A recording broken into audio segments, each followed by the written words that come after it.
Appear weak when you are strong, and strong when you are weak. The supreme art of war is to subdue the enemy without fighting.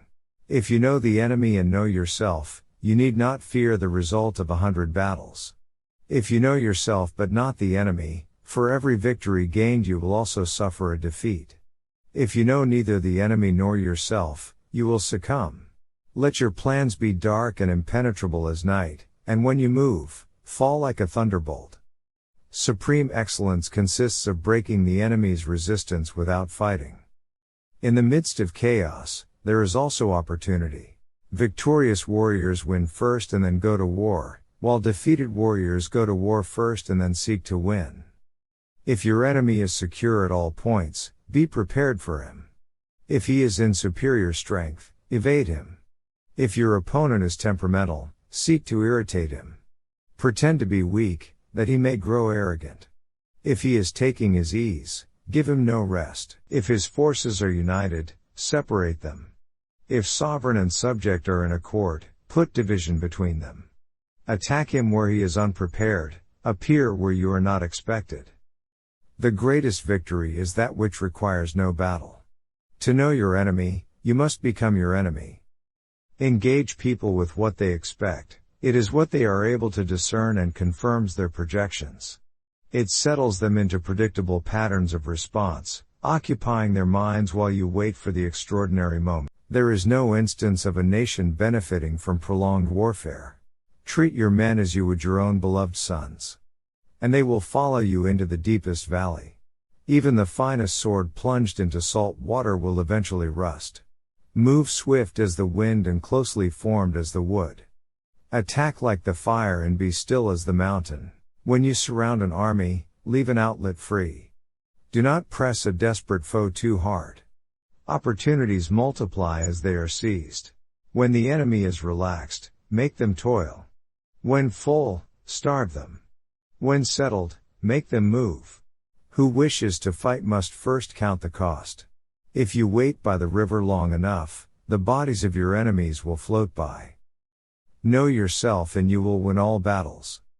To win 100 victories in 100 battles is not the acme of skill. To subdue the enemy without fighting is the acme of skill. So in war, the way is to avoid what is strong, and strike at what is weak. Be extremely subtle even to the point of formlessness. Be extremely mysterious even to the point of soundlessness. Thereby you can be the director of the opponent's fate. Build your opponent a golden bridge to retreat across. When strong, avoid them. If of high morale, depress them. Seem humble to fill them with conceit. If at ease, exhaust them. If united, separate them. Attack their weaknesses. Emerge to their surprise. The whole secret lies in confusing the enemy, so that he cannot fathom our real intent. The wise warrior avoids the battle. What the ancients called a clever fighter is one who not only wins, but excels in winning with ease. Rouse him, and learn the principle of his activity or inactivity. Force him to reveal himself, so as to find out his vulnerable spots. One may know how to conquer without being able to do it. One mark of a great soldier is that he fight on his own terms or fights not at all. If you know the enemy and know yourself, your victory will not stand in doubt. If you know heaven and know earth, you may make your victory complete. You have to believe in yourself. If the mind is willing, the flesh could go on and on without many things. He who is prudent and lies in wait for an enemy who is not, will be victorious. If your opponent is of choleric temper, seek to irritate him. Pretend to be weak, that he may grow arrogant. Attack is the secret of defense. Defense is the planning of an attack. Thus the expert in battle moves the enemy, and is not moved by him.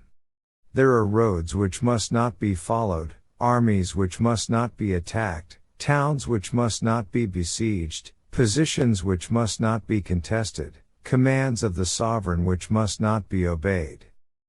When one treats people with benevolence, justice, and righteousness, and reposes confidence in them, the army will be united in mind and all will be happy to serve their leaders. Great results can be achieved with small forces. Attack him where he is unprepared, appear where you are not expected. Pretend inferiority and encourage his arrogance. Convince your enemy that he will gain very little by attacking you, this will diminish his enthusiasm. Ponder and deliberate before you make a move. If quick, I survive. If not quick, I am lost. This is death. Knowing the enemy enables you to take the offensive, knowing yourself enables you to stand on the defensive. Ultimate excellence lies not in winning every battle, but in defeating the enemy without ever fighting. He will win who knows when to fight and when not to fight.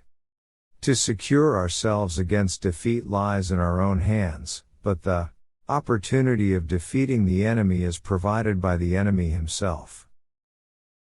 Bravery without forethought causes a man to fight blindly and desperately like a mad bull. Such an opponent must not be encountered with brute force, but may be lured into an ambush and slain. If ignorant both of your enemy and yourself, you are certain to be in peril. Mystify, mislead, and surprise the enemy. The general who advances without coveting fame and retreats without fearing disgrace, whose only thought is to protect his country and do good service for his sovereign, is the jewel of the kingdom. Wheels of justice gin slow but grind fine. Move not unless you see an advantage, use not your troops unless there is something to be gained, fight not unless the position is critical. It is easy to love your friend, but sometimes the hardest lesson to learn is to love your enemy. He will win who, prepared himself, waits to take the enemy unprepared. Never venture, never win. If he sends reinforcements everywhere, he will everywhere be weak. Be where your enemy is not. If his forces are united, separate them. Plan for what it is difficult while it is easy, do what is great while it is small. Water shapes its course according to the nature of the ground, over which it flows. The soldier works out his victory in relation to the foe whom he is facing. Every battle is won before it's ever fought. Begin by seizing something which your opponent holds dear, then he will be amenable to your will. Rewards for good service should not be deferred a single day. Disorder came from order, fear came from courage, weakness came from strength. But a kingdom that has once been destroyed can never come again into being, nor can the dead ever be brought back to life. If words of command are not clear and distinct, if orders are not thoroughly understood, then the general is to blame. But, if orders are clear and the soldiers nevertheless disobey, then it is the fault of their officers. To fight and conquer in all your battles is not supreme excellence. Supreme excellence consists in breaking the enemy's resistance without fighting. Know your enemy and know yourself and you can fight 100 battles without disaster. It is only the enlightened ruler and the wise general who will use the highest intelligence of the army for the purposes of spying, and thereby they achieve great results. Who does not know the evils of war cannot appreciate its benefits. The opportunity of defeating the enemy is provided by the enemy himself.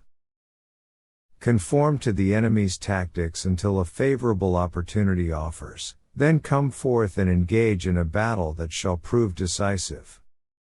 When your army has crossed the border, you should burn your boats and bridges, in order to make it clear to everybody that you have no hankering after home.